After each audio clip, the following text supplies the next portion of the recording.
More Netflix movies, as usual broken down by category.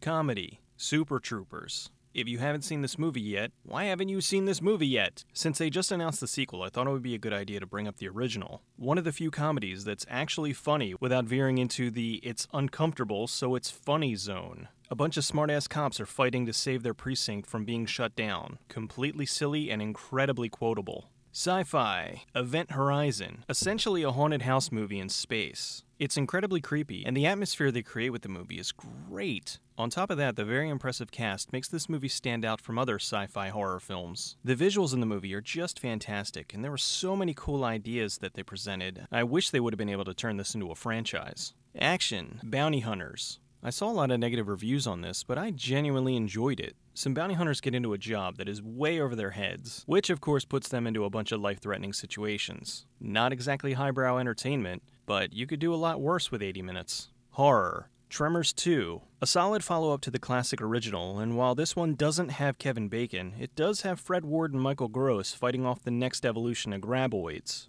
It's very clever and a cool way to push the series forward without just doing a retread of the original. Dramatic thriller, Arbitrage. A well-constructed and incredibly well-acted dramatic thriller. The interesting thing about the movie is that the hero is also the villain. Richard Gere plays a billionaire who's trying to sell off his company while simultaneously covering up numerous crimes. He's a complete dick, but you end up rooting for him anyway. And of course the ever-popular WTF, Pinocchio's Revenge. Not exactly a blatant rip-off of Child's Play like I thought it would be, but instead it's a weird psychological movie. It revolves around a serial killer as well as a little girl and her Pinocchio doll that may or may not be murdering everyone.